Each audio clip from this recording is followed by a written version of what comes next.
Truth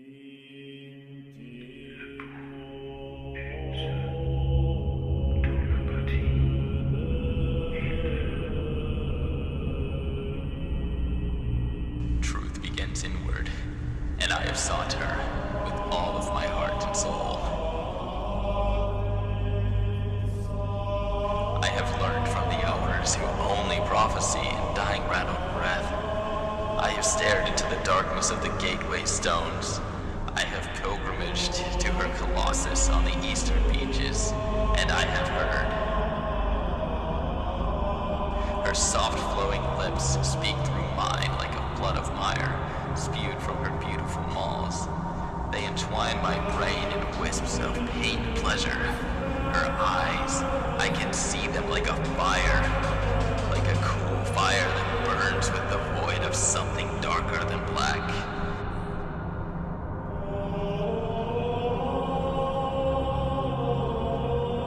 She speaks, and I am her lowly vessel.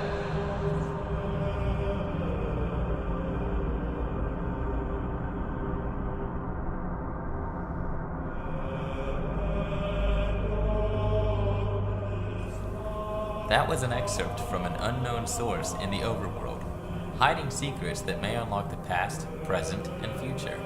This gives us a glimpse into the cult of Lilitu, the theme of our show. Today, on Sovereignty's Crescendo, an hour of music, interviews, and news, we explore the latent insanity that has been brewing in the world we call home on a program we call Darkness and Madness. First, we have two tracks by Kyrian from his album Chant Sistershin, Monades of the 12th Century. Then, from the master of Dark Ambient, we'll play a track from The Word as Power from Lustmore. We'll take a break to discuss the Northern Compound and the effects that it may bring to our world. As you can hear, we moved the studio outdoors to bring a certain ambience to our recordings. Following the break, we'll have a track from the collaboration of Lustmore and Robert Rich from Stalker. Ugozny's album Call of the North will follow.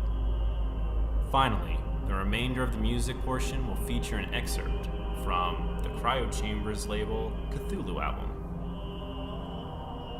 After the music, we'll have an interview with LogicQuality, the de facto leader of the Compound Expedition. A few notable news events will follow. At the very tail end of the show, we're going to announce the winners of the build competition that we had, as well as a new competition, which will be a map competition. In this case, it will help us greatly for advertisements. Over an hour of dark insanity here on Sovereignty's Crescendo.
And here we're going to talk a little bit about the compound and what we've seen it do to the players and actually the world itself.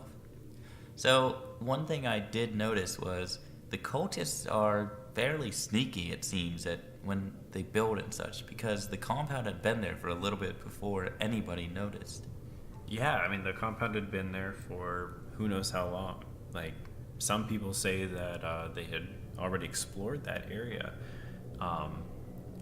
So, in other words, what you might be implying here is that the compound is a living event. It wasn't an ages-old, timeless kind of thing like other ruins. I think what many players were mistaken with was that all of the history of the world was going to stay as it was, history. Like, right. I think that they mistook the idea that, you know, these people that are written in the books are extinct. We're not going to see them ever again. I think that a lot of them are going to come back, and those books that were placed there specifically for players to find. You think so? Well, I think that there are certain people in those books that we may possibly see in the future, namely the 10th Order. I saw a lot of chatter about this 10th Order, and it seems even other players are very interested in it. Yeah, there's a good possibility that the Cult of Lilitu is kind of newer when it comes to it. So they're only now like kind of showing up. Are you saying that the history of this world may not be set in stone, but it could be living? Yeah, so even though we are the lore writers, yes, even though we as the Square are writing the lore, we keep certain gaps so that players can fill them in. Yeah, we found it's a lot more interesting when players decide their own interpretations, so to speak. When they say, I think it's this, and you have other people with contesting theories, it's just way more interesting. Yeah, because we would much rather provide the bricks and allow players to put the mortar to build up the wall that is the lore. Right, but that said, I will admit, and here's a little secret for the people who listen into this, there is an overarching theme here. We aren't just going to have this single event. There's more to it. Now, the player interpretations that I mentioned before, they can alter aspects of the timeline, and they can even change sometimes more fundamental things. But at the end of the day, we do have a timeline, and we do like to stick with it.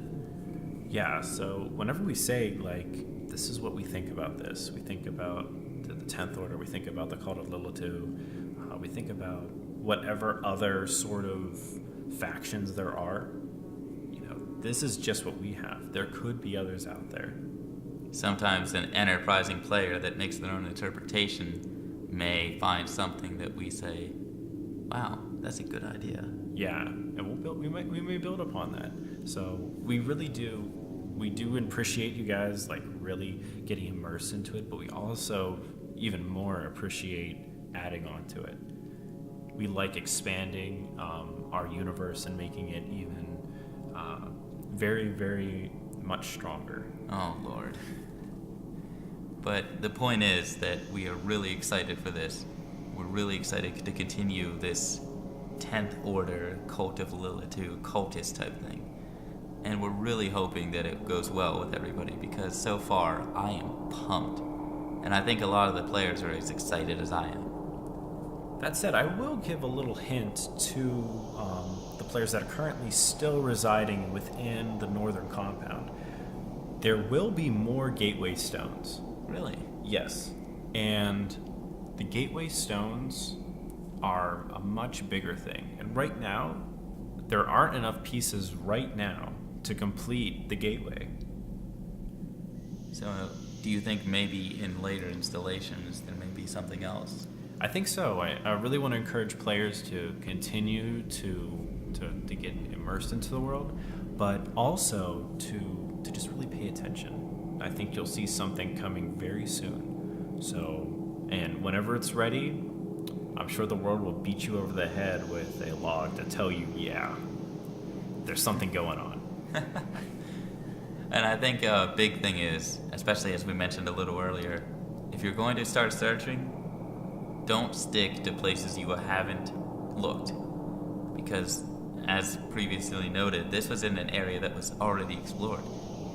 So perhaps the other thing will be an already explored area too. But all that aside, let's get into the lore itself. Raxus, tell me what we know about this cult. Well, there's a difference between what we know and what the players know. Okay, let's learn what the players may know. So far what the players know is that we have people that are gradually losing their mind. There's a reason why we call this program Darkness and Madness. Yes. Their interaction with the darkness, possibly even with the gateway stones that it seems to say in some of the writings, is really deteriorating their mental state. And these cultists are obsessed with the concept of getting into the gateway stones. What do they want to build? People are asking. What do they want to build? What does this lead to? A lot of people are saying that the cultists are obsessed with a portal. Mm-hmm. So we may see something, we may not. It's all about what we see in the future events. I think so too, but to kind of give a hint, I mean, I think there was a very obvious connection. There was something that we placed there very specifically, and it was also in the dialogue of the retaking of the compound. So I think that players need to kind of try to take pieces and look at the evidence, though much of it is now destroyed. Yeah, that's unfortunate. Yeah, but to try to look at the crime scene and kind of look at it and try to pick up pieces from different areas and see if they can figure it out. That doesn't necessarily lead to what the gateway stones may lead to, but I think that figuring out the culture of the Lillituans is very important. And from what you're implying here with the destruction, it sounds like every little detail, from the dialogue to the books to even parts of the structures themselves, is very important. So are you saying that maybe it's best to try and preserve this land? I'm not implying that at all, but I would encourage people to look.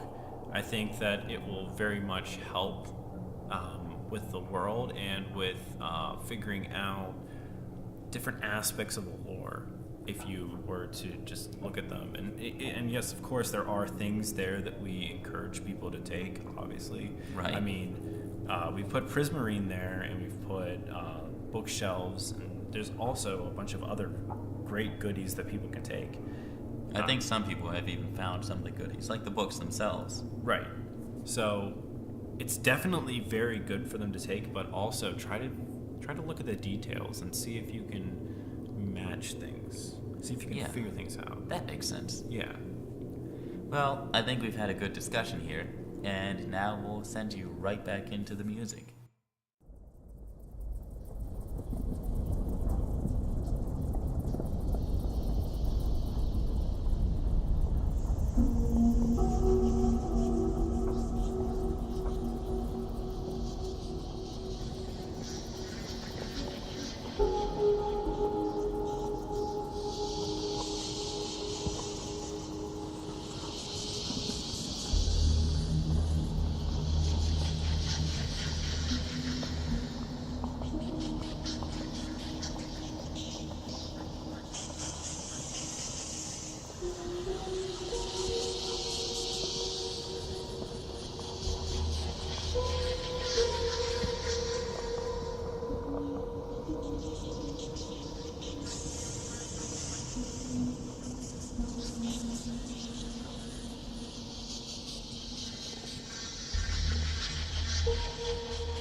and this concludes the music portion of the radio show. Now we'll bring in an interview with LogicQuality, who is the de facto leader of the Compound expedition at the moment. In this interview, we talk about how he came to lead the expedition, the second wave of cultists, and his plans and theories regarding the cultists. So Logic, I understand that you found it first, which makes you the leader, correct? I did not find it first. Tver found it first. Well, we sort of found it together. I was heading there. I found the ship and I was beginning to head south when I heard Tver say, "Holy shit," when I started hearing the cult master. So I followed him there and we started getting in together. And how'd that process go about? Well, he said, "Holy shit." I said, "What the hell are you talking about?" He mumbled a little bit in chat. He told me chords and I headed there. We went into the compound. The cultists were passive at first because I think Tiny fucked it up and didn't make them aggressive. We didn't kill them first, we should probably have done. We started scouring the compound, figuring things out. We didn't break the chest yet until task came. But yeah, we just kind of waited to figure out what things were going on. It was very confusing. And how were those first couple hours whenever you guys walked in, you saw all these cultists and they started attacking you, and you said that there were a couple of passive ones. And how'd that go about? Well, the cultists didn't start attacking us until Tiny made an update, I think pretty late into the first day. So first, me and Tver were exploring it together. I needed to go for a bit, and when I came back, Tver was getting crowded with mobs. I tried to help him to the best of my ability. I don't know what exactly I was thinking at the time. Maybe I was kind of pissed off that I wouldn't be able to get back to Uzak within the next few days, but it was alright. We figured it out, we killed the mobs, and started making chests, figuring things out. I took command because that's what I do, and I'm kind of a dick about it. So It's yeah, I'm the perfectly unofficial leader understandable. now. So you're running the expedition. I heard recently that actually the cultists managed to fight back, and you called in a bunch of people to the location to help you out. What exactly went down with that? Oh yeah, have you heard that happen? Really? Wow. Planned it all out. Shit. Okay, so what happened is that I logged in to see Sharp get attacked. Again, I have this motif where I log in and I see people getting attacked and I help them. Very nice. Once I logged in and Sharp and I fought them a bit, we both died, we had to get our stuff together. We called Tver and JJ Squillo, which are the representatives from the Royal Bank, over. They brought reinforcements. And then me, Sharp, JJ Squillo, Tver, and then Tiamp, we all assaulted together. Tver killed the new cultist captain, which we found out both the first and the second time respawning the other mobs. And once we killed them, we managed to clear the other mobs, but only after dying, let's say 70 times. Less an exaggeration, more like 10. So that's what happened. So, as the leader of the expedition, you have access to a lot of the different books and everything, and there are different terms that are being thrown around. You have gateway, you have cultists, I think I heard a couple times of Templar. What do you think? What are the leading theories you have about these group of people that you've run into? Well, they keep changing. Originally, I was only aware of the 10th Order. I wasn't aware of the Templars. We had some terms which we glued together to, well, what I thought at the time was how to activate the portal. We managed to make the frame as I thought it should have been. It didn't activate, so we thought again about what to do. I restructured the portal to its original structure. Then with the new cultist attack, we found out about the Templars, and we have some hints about them going south. We tried to send a siege party south, but we found nothing, so we're not exactly sure what to do now. Currently, we don't know too much about the Templars or the cultists. We know they're in conflict, but we know we're in neither organization. The cultists treat us like bandits, so that's the organizations we know about. One last question for you, Logic. I know you're a little pressed for time tonight. Do you think this is over? I know it's an active, ongoing thing, and it's been going on for, 24 hours now? A little more? Do you think it will continue? Do you think something else will happen? It's not over until we open the portal. I don't know what else will happen. Tiny will probably set more shit to kill us. But whatever happens, we're probably going to get more notes, more and more information that leads us to the way to open the portal. Maybe some other ending I'm not expecting. I don't know. My current theories are all getting destroyed, so I'm formulating new ones as we go by. But yeah, we'll have more, we'll figure it out. Eventually we'll open the portal or find some other ending. Then I can go home. Well, hey, thank you very much for joining us here, Logic. We really appreciate this. Thank you. Yes, thank you very much. And now that we've finished Logic's interview here, we'd really like to talk to you about a new competition we're going to be doing. So the new competition is really to help with advertising. A lot of the places that we want to advertise for, we want to show off our creativity of our map, have something really pretty. Now that said, it can't just be a reformatting of the map. It needs to be an artistic drawing of it that shows off different capitals, different features of the map, kind of in the way that you would see like a 1500s cartography type thing. Yes, that's exactly. The Explorer Age is what we're really looking for. Right, and that will really help for advertising in the different locations that we're looking for, as well as it'll really show off the feel that we want to go for the map. Right.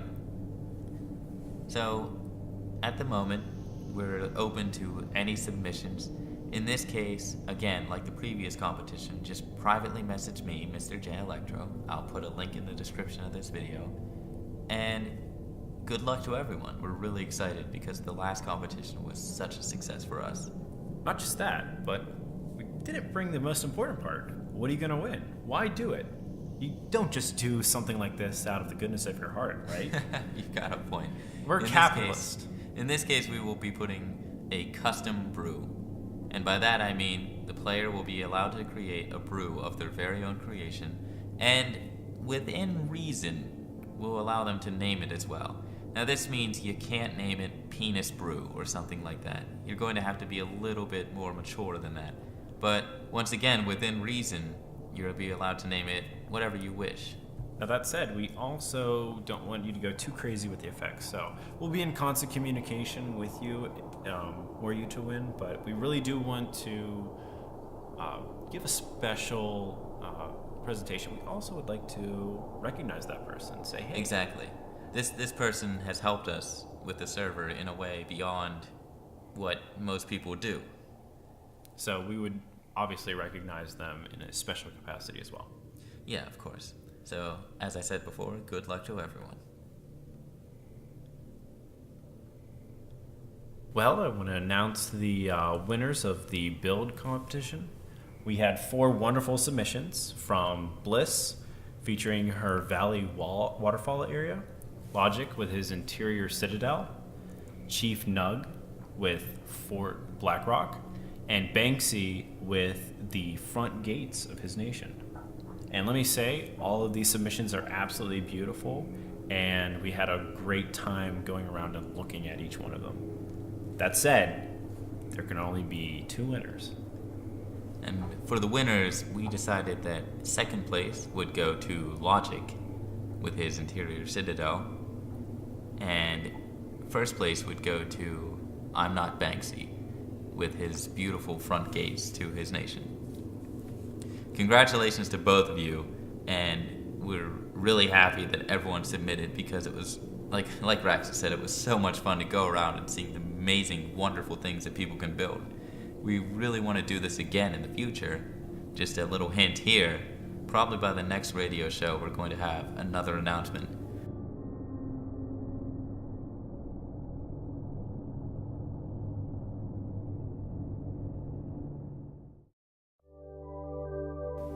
This edition of Sovereignty's Crescendo was titled Darkness and Madness and showcased the latent insanity of our world.